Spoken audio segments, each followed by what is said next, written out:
지난 한 주간 새해 맞으시면서 어떻게 보내셨는지요? 새해를 맞으시면서 좋은 삶의 계획도 세우시고 또 목표도 정하시고 기도 제목도 정하시면서 아주 또 희망찬 새해를 기대하면서 새해를 맞으셨을 줄로 믿습니다. 달력도 바꾸어 걸고 또 집안 청소도 하고 하면서 새 마음을 갖는 것은 참 필요한 일 같아요. 늘 반복되는 그런 또 생활이지만 그런 속에서 새의 의미를 새겨보면서 다시 새 마음을 갖는 거 우리 모두에게 필요한 일인 줄로 믿습니다. 때로는 결심해보지만 오래 못 가는 수도 있죠. 혹시 작심삼일은 아니시죠?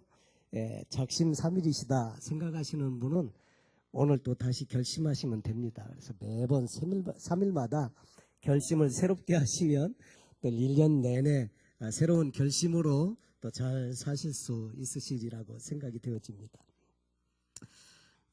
어제 오후에 저는 교회에서 예배를 준비하면서 이렇게 지내고 있었는데 어제 오후에 누가 저한테 카카오톡으로 문자를 보냈습니다. 문자를 보냈는데 이렇게 왔더라고요. 조성민이 죽었대요. 조성민이 누군데 죽었다고 이렇게. 내가 아는 사람인가? 이름은 잘 못 들어본 것 같은데 무슨 내용인가? 그리고 또 다시 이렇게 들어가서 보았더니 잘 모르겠어요 누군지. 근데 보니까 한국에 무슨 뭐 누구 유명한 사람 같아. 그래서 인터넷으로 들어가서 조성민 사망 이렇게 쳐보니까 뉴스가 나오는데 전 프로야구 선수이고요. 고 최진실 씨의 전 남편이 조성민 씨인데 나이가 40입니다. 아주 한창 때죠. 그런데 자살했다는 이야기입니다. 여기 시간으로는 어제 오후였지만 한국 시간으로는 오늘 새벽 일이 되는 거죠. 주일날 아침 일인데 강남구 도곡동의 어느 여자친구 박아무개 씨의 오피스텔에서 뭐 욕조에서 목매달아 자살했다는 그런 이야기입니다. 이 조성민 씨는 숨지기 전에 어머니하고 여자친구에게 그 자살을 암시하는 메시지를 보냈는데 12시 11분 밤 12시 11분에 어머니한테 보내기를 저도 한국에서 살 길이 없네요. 엄마한테 죄송하지만 아들 없는 걸로 치세요.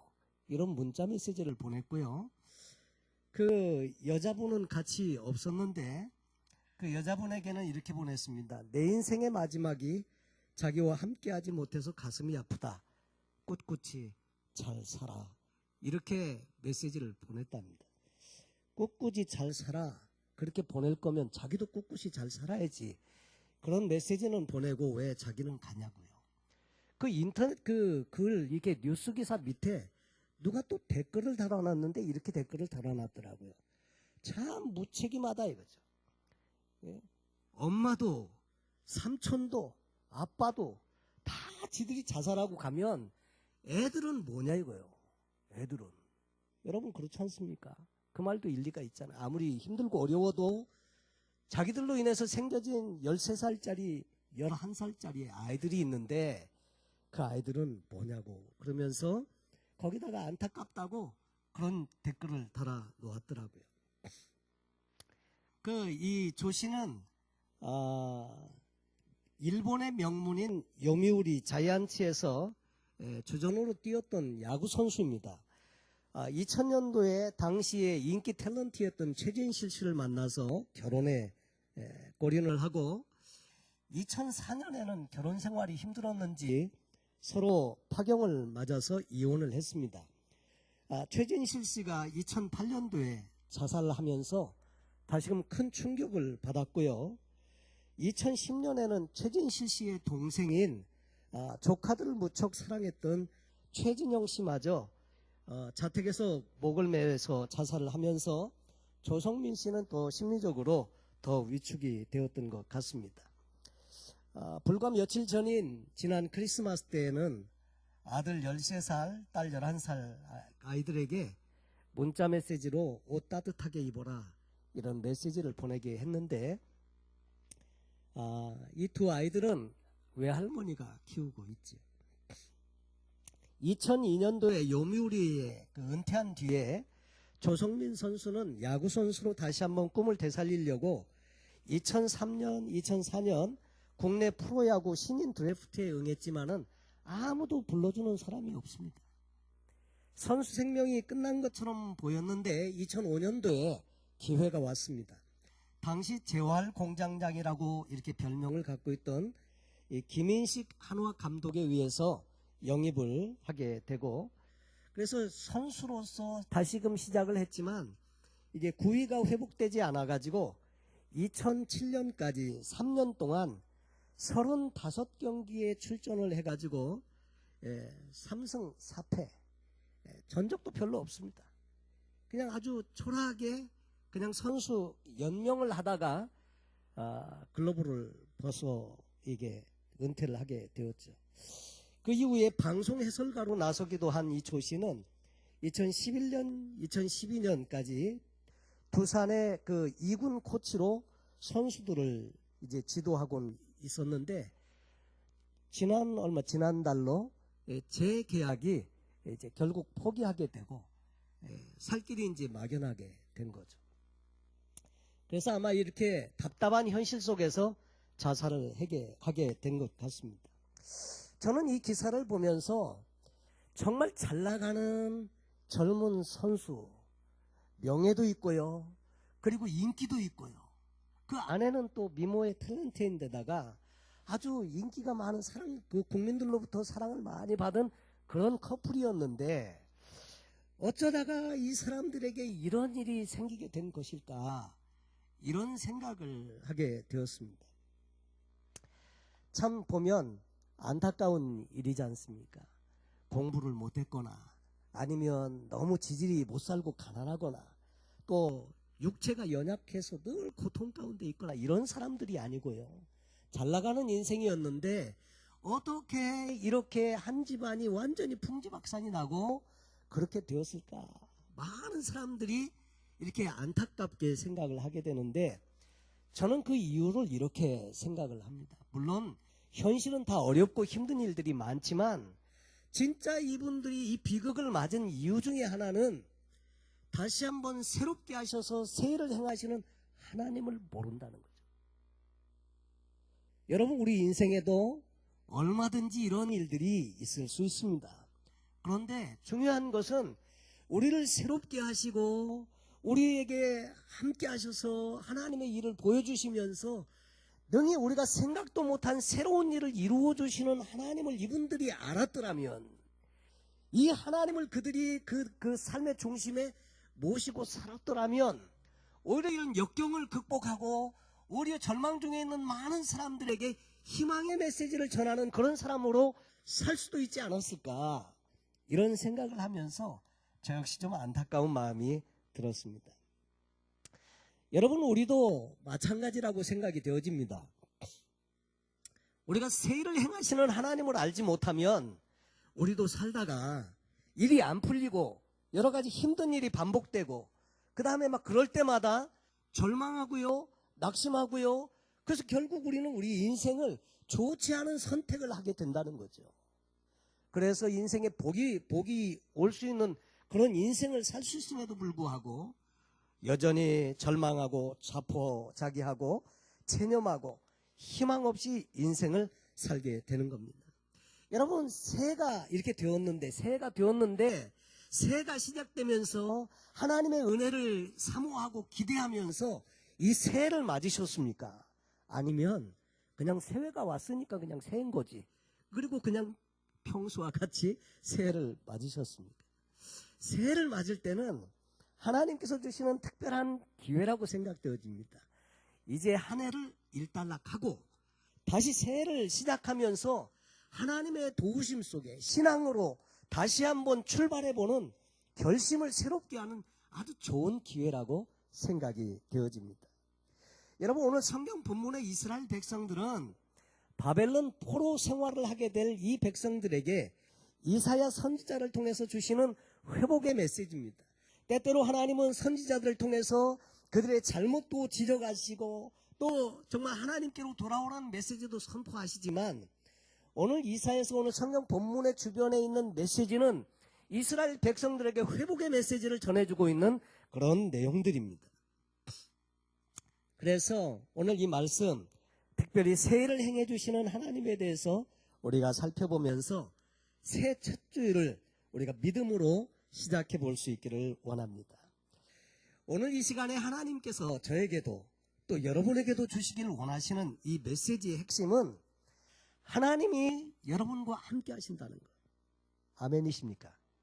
하나님이 여러분과 함께 하신다는 거. 그 다음에 하나님께서 새해를 행해 주시기를 원하신다는 거. 우리의 인생에, 저의 인생에, 여러분의 인생에 이 새해를 행해 주시기를 원하신다는 것이고, 또 세 번째로는 이 하나님은 능히 새해를 행하실 수 있는 능력의 하나님이시라는 거. 그것을 가르쳐 주시기를 원하십니다. 우리는 새해를 시작하면서 하나님의 이 말씀 속에 다시 한번 힘을 얻고 새로운 출발을 가져보면 좋겠습니다. 자, 그러면 어떻게 우리의 인생에 새해를 경험하고 성공적인 인생을 살 수 있을까? 많은 사람들이 내가 10년만 젊었으면 그런 생각 많이 합니다. 60이신 분은 내가 10년만 젊었으면,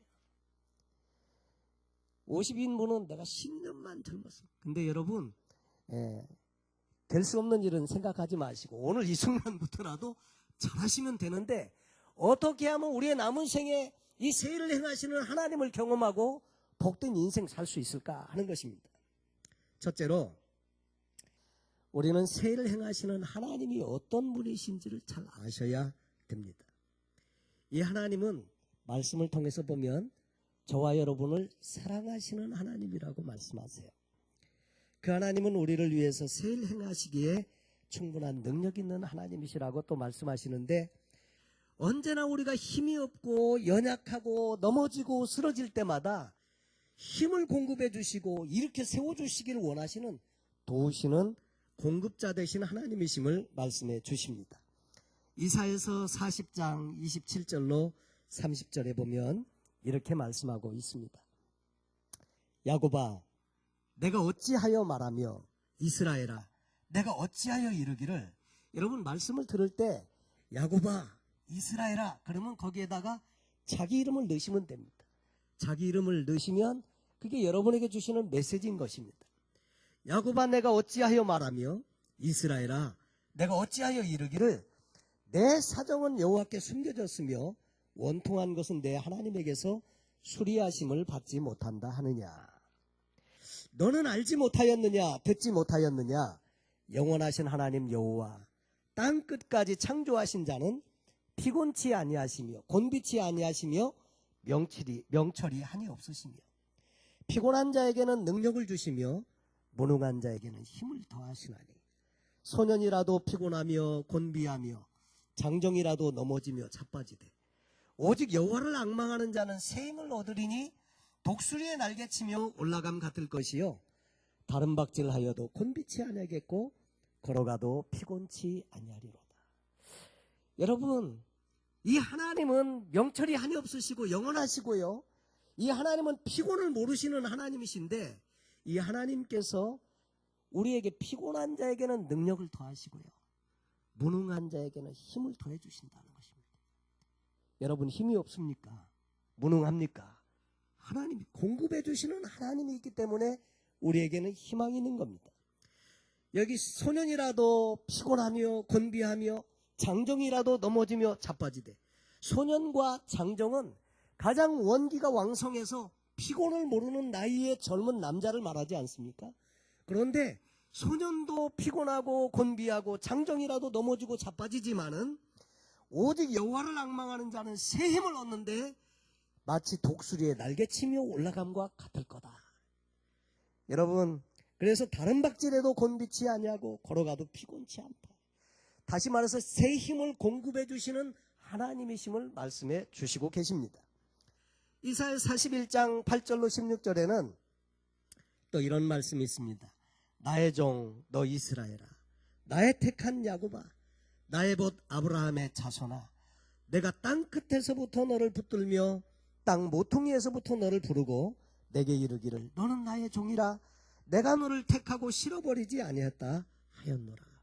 땅끝 가장 먼 곳에 있더라도요, 하나님이 거기서부터 우리를 부르셔서 붙드셨다 하는 것이고요. 그리고 땅 모퉁이에서부터 너를 부르고, 모퉁이는 뭡니까? 돌아가면 안 보이는 데가 모퉁이입니다. 근데 딱 돌아갔는데 부르시는 거예요. 여러분 그런 경험 없습니까?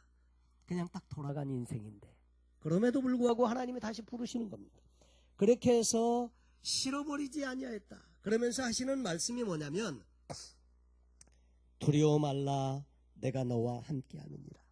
놀라지 말라 나는 내 하나님이 됨이니라. 내가 너를 굳세게 하리라. 참으로 너를 도와주리라.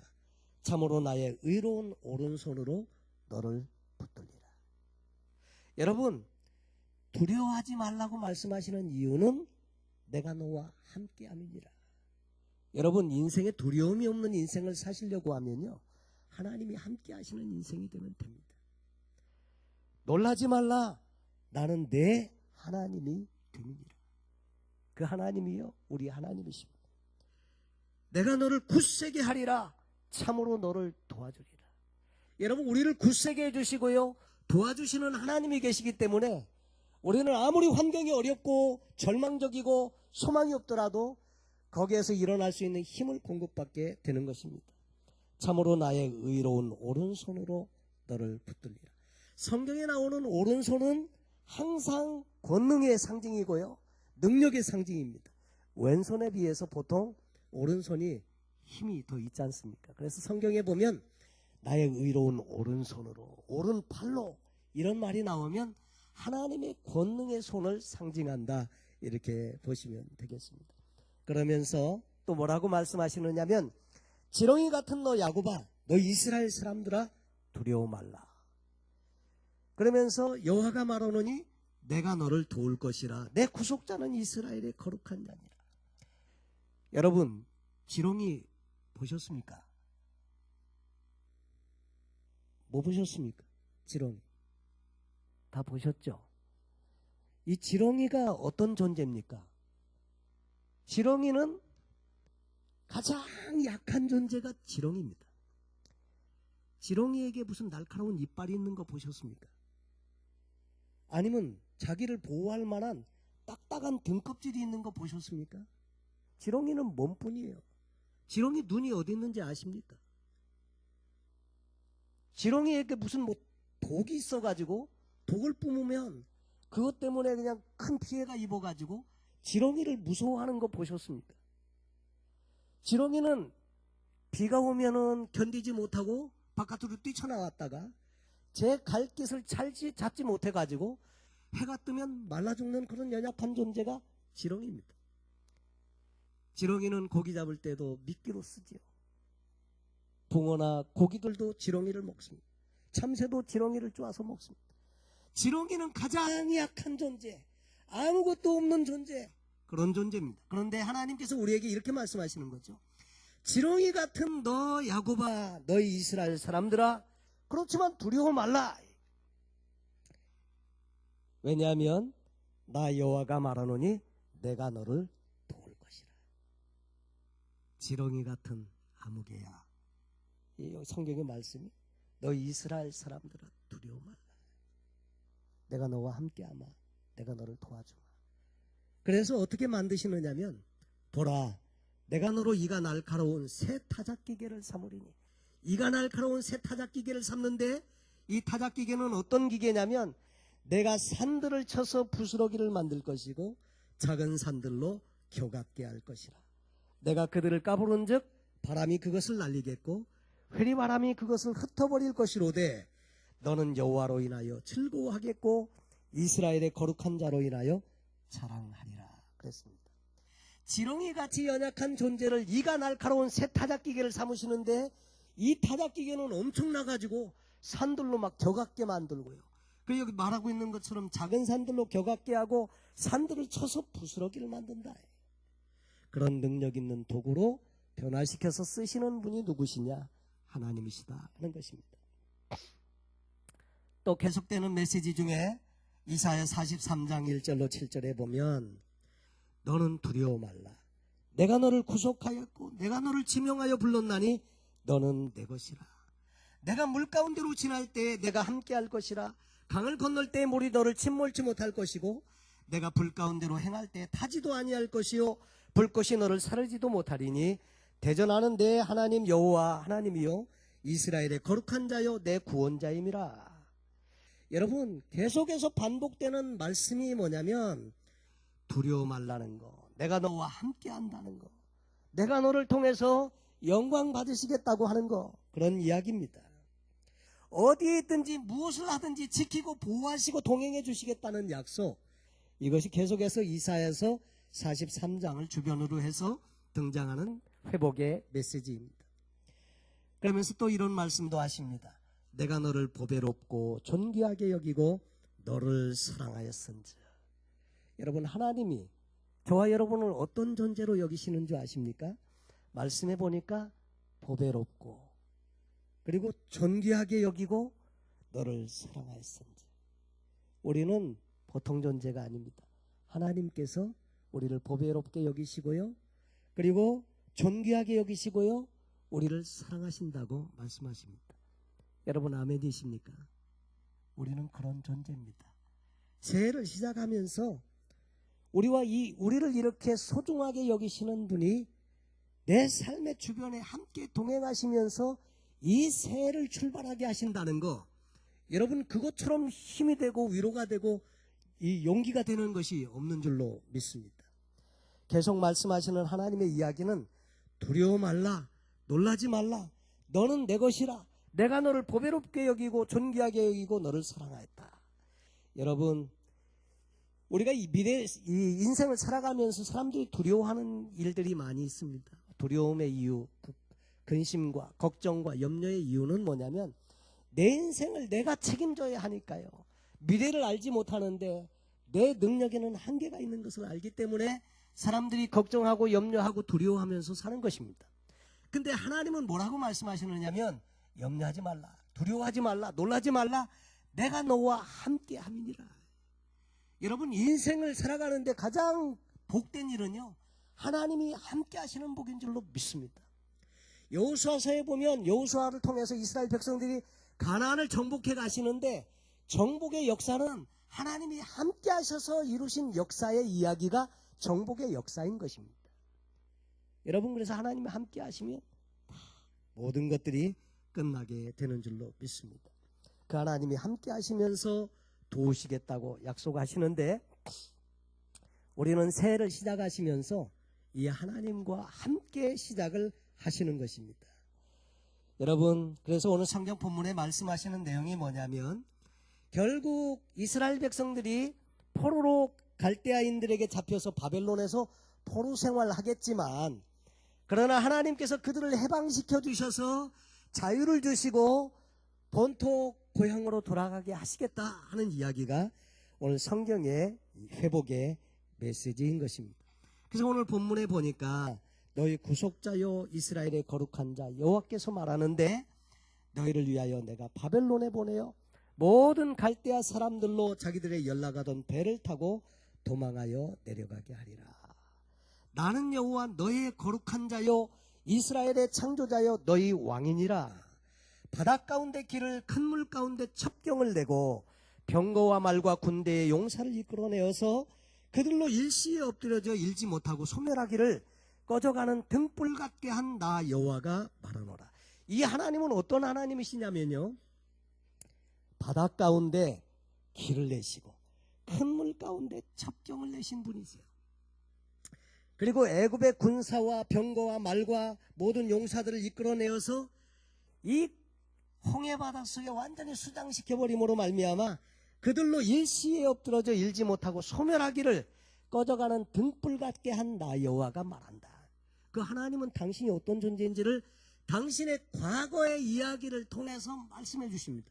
이 과거의 이야기는 출애굽할 때 그때 모세와 이스라엘 백성들과 함께 하시면서 홍해를 건너게 하시고 이 홍해 가운데서 모든 애굽의 군사들을 전멸하게 하신 그 하나님의 이야기입니다. 여러분, 그 하나님께서 말씀하시기를 뭐라고 또 말씀하시느냐면 그렇지만 너희는 이전 일을 기억할 필요 없다. 과거에 했던 역사, 너무나 큰 역사인데 이제는 기억할 필요가 없다. 이전 일을 기억하지 말며 옛적 일을 생각하지 말라. 왜냐하면 보라, 내가 새 일을 행하리니 이제 나타날 것이다. 새 일을 행하는 것을 보면 옛날 얘기에 연연해가지고 거기에 매여있을 필요 없다. 너희에게는 더 새로운 일, 더 좀 엄청난 일을 보여주겠다, 그 말입니다. 너희가 그것을 알지 못하느냐?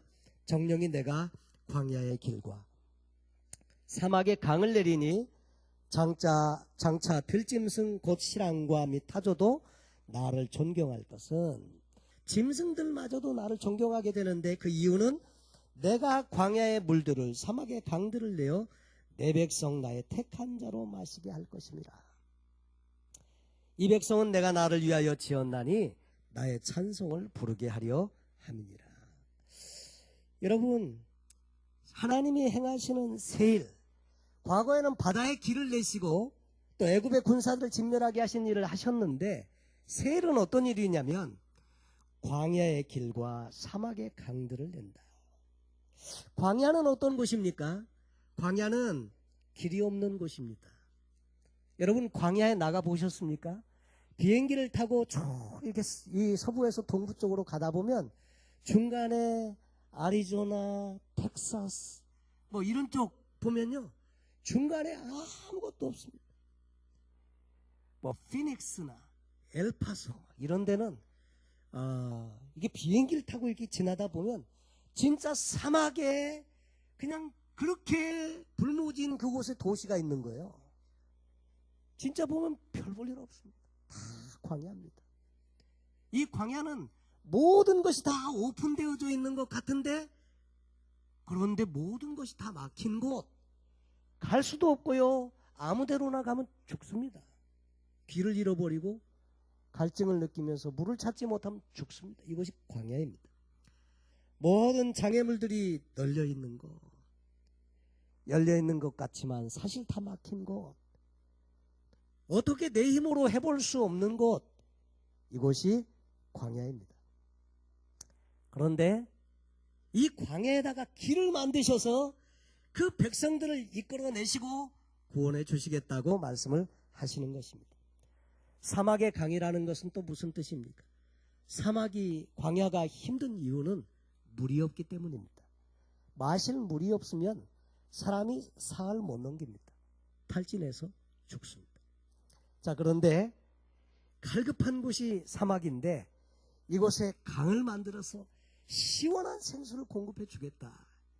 이것은 영적인 문제일 수도 있고 물질적인 문제일 수도 있고 인생에서 경험하는 많은 삶의 문제일 수가 있는데, 우리의 절박한 필요를 채우시고 공급하시고 도우시면서 결국은 구원하시도록 그렇게 하시겠다는 것입니다. 그런데 여러분, 이 좋은 하나님의 말씀이 우리에게 기록되어져 있는 것은 좋은 일인데 우리가 한 가지 주의할 일이 있습니다. 그것은 뭐냐면, 하나님이 새 일 행하시기를 원하시고 계시고 그 하나님이 우리를 사랑하시는 분이라고 할지라도 실제로 내 인생에 이 일이 일어나지 아니하면 이 약속은 아무 소용이 없다는 것입니다. 여러분, 그래서 내 삶에 이런 일이 일어나야 하는데 그렇게 되기 위해서 어떻게 해야 되겠는가 하는 거죠. 여러분, 먼저 그 일이 내게 일어나려고 하면 하나님의 새 일을 기대하는 마음이 있으셔야 합니다. 금년 시작하시면서 적당히 어떻게 해주시면, 그래 주시면 고맙지요, 그냥 그런 정도가 아니고요, 사모하시라는 겁니다. 하나님의 은혜를 기대하시라는 겁니다. 여러분, 과거에 행하신 하나님의 그 이야기를 통해서 오늘도 새 일을 행하시는 하나님의 이야기, 내 삶의 역사를 다시 쓰기를 원하시는 이 하나님을 기대하라고 하는 것입니다. 하나님의 과거는 잘 기억하면서도 오늘 나의 삶에 일하시는 하나님을 잘 인정하지 못하는 분들이 종종 있습니다. 그 하나님은요, 지금은 힘이 없고 이렇게 연로하셔서 더 이상 일 못하시는 하나님이 아니십니다. 하나님은 영원하신 분이십니다. 지금도 그 능력이 동일하시고 그 하나님의 사랑이 동일하시고 그 하나님의 선하심과 우리를 사랑하심이 동일하십니다. 그러므로 그 은혜를 얼마든지 기대할 수 있는 줄로 믿습니다. 근데 많은 경우에 그 일이 나에게 어떻게 일어날 수 있겠는가 생각할 때 이런 생각 때문입니다.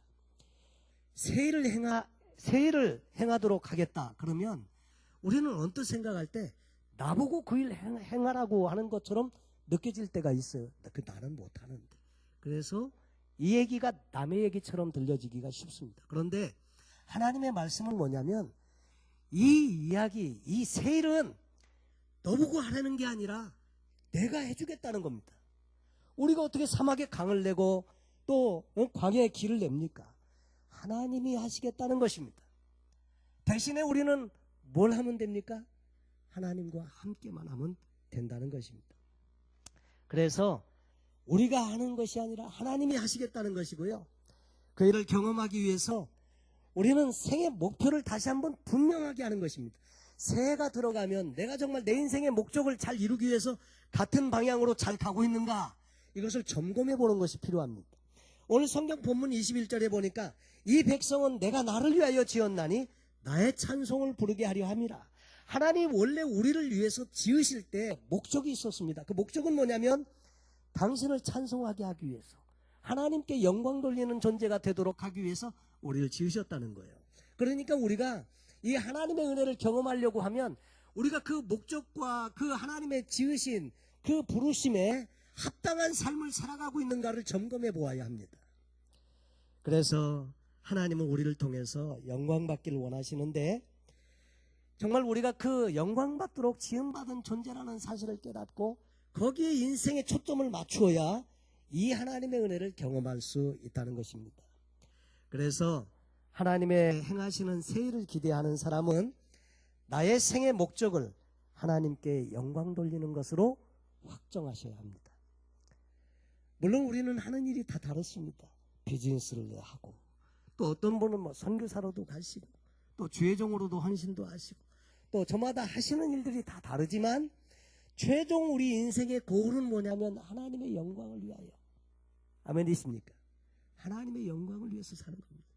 이 일에 초점을 맞출 때 그 하나님께서 우리에게 함께 하시고 새해를 행하시기를 기뻐하신다 하는 것입니다. 오늘 우리 성도님들 삶에 하나님께서 이루어 주시길 원하시는 새일, 어떤 일이 있으십니까? 사업을 하시는 분은 사업에 대한, 하나님께 대한 기대하시는 새일이 있을 것이고요. 영적으로 성장하기를 원한다는 소망이 있는 분들은 하나님께서 하나님 말씀으로 나를 변화시켜 주십시오. 내가 아무리 노력하고 내가 아무리 나 스스로 경건하게 살고자 해도 잘 안 되는 거, 하나님 오셔서 도와주셔서 나를 좀 바꿔주세요. 변화시켜 주십시오. 내 인생을 새롭게 해주십시오. 여러분, 내 힘으로 안 되지만 하나님이 오셔서 도와주시면 가능한 줄로 믿습니다. 지금까지 안 됐다고 해서 안 되는 게 아닙니다. 하나님이 함께 하시면 얼마든지 가능하다 하는 거죠. 여러분, 그래서 이 하나님을 의지하고 또 정말 새해를 기대하면 하나님께서 새해를 행해 주십니다. 우리 편에서 해야 될 일은 딱 한 가지라고 생각되어집니다. 이 일을 위해서 우리 편에서 해야 될 일은 우리가 금년 한 해 그 하나님과의 친밀한 교제 가운데 나가는 겁니다. 여러분, 성경 전체에 형통의 비결을 뭐라고 말씀하시느냐면 우리 하나님께 stick together, 붙어 있으면 된다는 거예요. 좌로나 우로나 치우치지 말라. 그리하면 내가 어디로 가든지 형통하리라. 여호수아에게 주신 형통의 비결입니다. 여러분, 그리고 시편 1편에 보면 이런 말씀이 있습니다. 복 있는 사람은 악인의 꾀를 쫓지 않고 죄인의 길에 서지 않고 오만한 자의 자리에 앉지 아니하고 오직 여호와의 율법을 즐거워하며 그 율법을 죄하로 묵상하는 자로다. 저는 시냇가에 심은 나무가 시절을 쫓아 과실을 맺으며 그 잎사귀가 마르지 아니함 같으니 그 행사가 다 형통하리로다. 이 시냇가에 심겨진 나무가 더위가 올지라도 두려워하지 아니하고 잎이 청청하며 가무는 애에도 걱정이 없고 결실이 그치지 않는 비결이 뭡니까? 시냇가에 있기 때문입니다. 다른 거 없습니다. 시냇가에 있기 때문에 늘 신선한 샘물을 공급받습니다. 여러분, 여호와의 율법을 즐거워하고 그 율법을 죄하로 묵상하는 것. 그리고 하나님과 함께하기를 기뻐하면서 그렇게 주님 안에 있으면요, 열매는 저절로 맺혀지게 역사하시는 분이 하나님이십니다. 하나님이 함께만 하시면 됩니다. 그래서 그 비결을 말씀 안에서 찾으시기 바랍니다. 그래서 금년 한 해 이 새를 행하시는 하나님을 경험하기 위해서 몇 가지 이렇게 추천해 드린다고 하면, 여러분 말씀을 통해서 하나님과 함께 하시는 1년이 되면 좋겠습니다. 특별히 금년 한 해, 지난 한 해 결심하셨지만은 이루지 못하신 분도 괜찮습니다. 그건 연습이라고 치시고, 금년 한 해 내가 하나님의 말씀을, 성경을 일독하겠다, 마음에 한번 결심을 해보시면 좋을 것 같습니다. 별로 반응이 없으신데 여러분, 성경은 72시간이면 한 번 읽는다고 하거든요. 말씀 안에 다 있습니다. 형통의 비결도 있고 역경을 헤쳐나가는 지혜도 있고요, 사업을 하시는 분에게는 경영에 대해서도 가르쳐 주시는 부분이 있고요, 성경 안에 다 있습니다. 말씀을 가까이 하십시오. 말씀을 읽다 보면 하나님께서 은혜를 주시고 믿음과 확신을 주십니다. 또 하나님 자신을 말씀을 통해서 계시해 주십니다. 그래서 하나님 말씀을 꼭 가까이 하시길 바라고요. 두 번째로는 기도를 통해서 하나님과의 영적인 교제로 나가실 것을 추천해 드립니다. 하나님의 약속의 말씀을 믿고 기도할 때 아름다운 응답도 오게 되지만 그분과의 친밀한 교제가 이루어집니다. 대화를 자꾸 나누다 보면 하나님의 뜻도 알게 되고요, 또 하나님의 음성도 듣게 되고, 나를 위해서 축복하시는 하나님의 아름다운 손길도 경험할 수 있습니다. 그래서 첫째로 말씀으로, 두 번째로 기도로 하나님께 가까이 나가고요, 세 번째로는 믿음을 가지시라고 권해드립니다. 하나님을 신뢰하는 믿음, 단지 머리로 아는 믿음이 아닌 하나님을 신뢰하는 믿음. 여호수아에게 하나님께서 말씀하셨습니다. 요단강을 건너서 가나안 땅으로 들어가려고 하는 그들에게 여호수아를 통해서 말씀해 주시기를, 법궤를 맨 제사장들이 이제 2000규빗 앞에서 이제 요단강으로 가는 거 다 백성들로 쫓아서 행하게 하는데, 이 제사장들이 법궤를 메고 요단강물이 넘쳐 흐르는 시기인데 요단강물로 들어간다는 것은 모험 아닙니까? 그런데 순종하고 믿음으로 갔더니 물이 멈춰 서더라는 거예요. 여러분, 믿음이 필요합니다. 믿음은 어떤 때는 모험 같아요. 그런데 이 믿음에는 반드시 역사하는 능력이 있습니다. 왜냐하면 하나님이 함께 하시니까. 어떤 때는 이 믿음에는 정말 이렇게 순종이 필요한 때가 있습니다. 그래서 보면 믿음과 순종은 동면의 양면과 같습니다.